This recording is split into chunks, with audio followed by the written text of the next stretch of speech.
Hey guys, Dave, the Action Movie Archivist, back with episode 4 of my science fiction movie reviews, where today I'm going to talk about the 1988 post-apocalyptic film, She-Wolves of the Wasteland. I know when I showed my DVD haul video, I can't remember which month it was, where I picked this one up, said I couldn't wait to get this one on there. It looked like loads of fun. And yeah, sure enough, it was a hoot. So anyway, this was, like I said, released in 1988. The original title was Phoenix the Warrior, but this was the title was changed to She-Wolves of the Wasteland, and it was distributed on DVD by Echo Bridge Home Entertainment. This was directed and written by a dude named Robert Hayes. This was his debut on both of those accounts, and actually I think he would only direct and write one more film after this, another low-budget action film. But so yeah, it's a debut. But for a debut, it was they had some money, they had some budget. So, but anyway, before I get too much into that, the story is essentially, like I said, a post-apocalyptic story where there was some sort of bacterial outbreak in the past that eliminated the majority of men, leaving the world to be populated by mostly just women.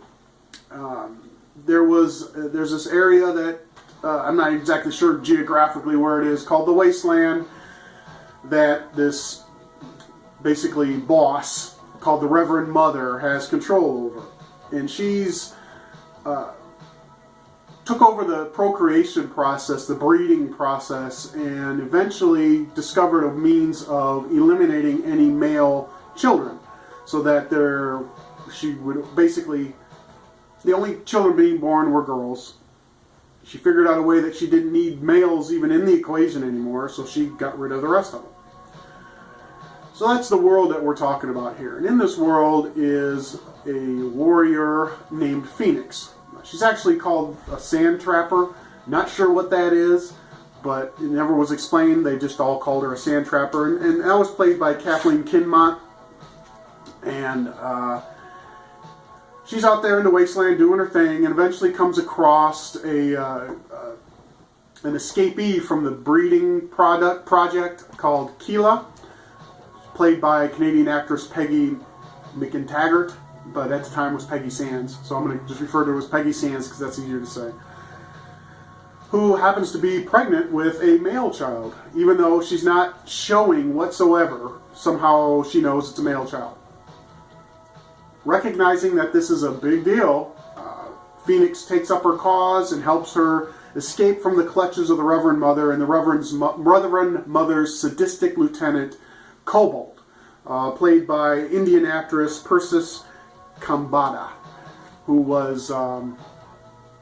had some minor roles in some things, but she was also in Star Trek, the original motion picture, and Megaforce. Sadly, she passed away in 1998 at a young age. But anyhow, so that's where the story revolves. Basically, Phoenix and Keela running through the wasteland, trying to stay one step ahead of Cobalt and the Reverend Mother and their gang of thugs. That's the plot. There you go. That's all there is to it. Not a lot of originality, but usually there isn't in these kind of films. So anyway, starting off with the positives like I always do, what I liked about this, there was some budget, as I mentioned before. Some nice dune buggy chases, which were pretty cool. Was mostly filmed outdoors, so desert, mountains, and they did it in such a way that you can't see. There's no power lines to be seen. There's no semi-trucks driving along the highway in the distance. So it was done pretty well, filmed pretty well, location-wise. They had a shanty town that they would use. They would call by different names depending on where the point where they were in the story. Put some effort into that. That wasn't too bad. I mean, it's like they picked up scrap metal and shit off the side of the road, but the way they put it together in this little town sort of thing, that worked. Like I say, it's low budget, but they did the best they could with what they had. There were some minor explosions going on. That was fun to see. Nothing spectacular. Michael Bay was not involved, but there weren't a lot of them. But what they did have, it was not too bad. So that was fun. Kinmont Kathleen Kinmont, who played Phoenix, was herself a decent actress. She'd been in several low-budget action movies. I'm gonna have to check out some more for Cadillac and see what kind of see how she progresses or degresses or however it may be. But she was in things like also like Halloween 4 and Bride of Reanimator and like I said, a slew of low-budget stuff. She's decent enough here. So that was entertaining. You know, they tried to do some one-liners like you normally have in these kinds of films. Most of them just failed miserably, but there were some funny parts that were truly kind of funny. I'm not going to like, get too much into the spoil. I don't want to spoil anything, but they do encounter a tribe of like mutant sort of people who worship television, and they use the TV guide as sort of their scripture, and so they're quoting from it and chanting basically the program guide. So that was kind of funny. Yeah, most of the cast, it's not a huge cast, maybe a dozen girls altogether. Most of them were, it's like the filmmakers went down to Venice Beach and just said, you know, just picked up a bunch of beach babes is basically what they got. There was one girl though who clearly knew some martial arts. She put out some good moves, and the fight choreography was not all that great. A lot of slow motion, not slow motion, but just things were just done really slow. But she looked like she knew what she was doing. So that was pretty good. And of course, yeah, there were boobs. Not as much as you might think, given what you got going on here. But there were some scenes of some boobage, so that was good, positive. But now, what brought it down? Yeah, most of the acting, all except Kathleen Kinmont, were just atrocious. Just bad acting altogether. Peggy Sands, the worst. She was in a handful of other low-budget movies, Lady Avenger, Camp Fear, and I think Ghost Rock, which I also recently picked up, so I'm kind of afraid to check that one out now. But she was just bad, terrible bad. The rest of them were pretty bad, overacting and not acting at all. So yeah, that kind of brought it down. Like I said, most of them are probably just pulled off a beach, but it didn't look like anyone spent any time teaching them how to handle a weapon. None of them knew how to hold a rifle, right? So, you know, that's nitpicking, I know, but it's just something that drives me nuts.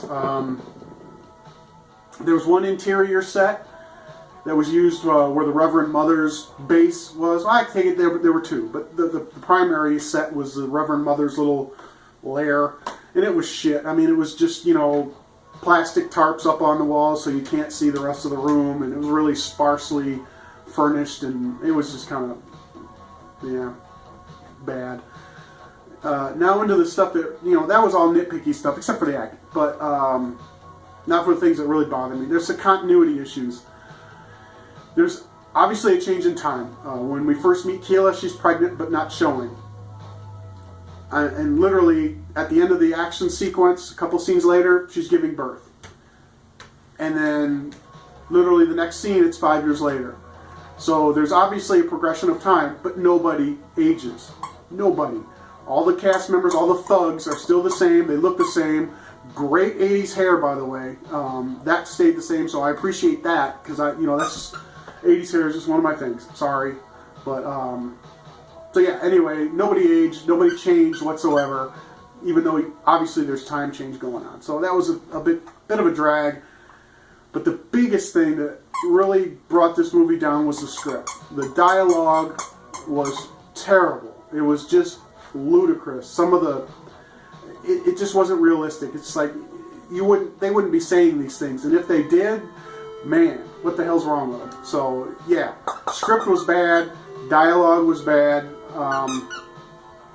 Yeah, but all told, gee, almost lost you there. All told, put that in the same bowl as everything positive that I mentioned. Kind of all cancels each other out. So I give this about a 2.5, 5 out of 5. Not about. I give it a 2.5 out of 5. Mediocre, middle of the road, post-apocalyptic, late 80s movie. Better filmed, better made than some of its peers of the time, budget-wise.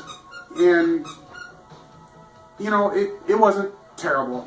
I didn't fall asleep while watching it. 85 minutes long, so it's great runtime, keeps things short. It does try to indicate in some places that it's not taking itself too seriously, which is also good. So yeah, not bad. Alright, so if you want to check it out, you know what, I recommend you check it out just because if you're a fan of bad movies, if you're a fan of post-apocalyptic movies, and I don't know if you can hear the score, I kind of keep this down a little bit so YouTube doesn't fuck with me, but total terrible 80s synth music throughout the whole film, so that's fun too. Anyway, She-Wolves of the Wasteland, you can look it up that way, or Phoenix the Warrior, either way. Definitely something you ought to check out if you're a fan of bad post-apocalyptic movies.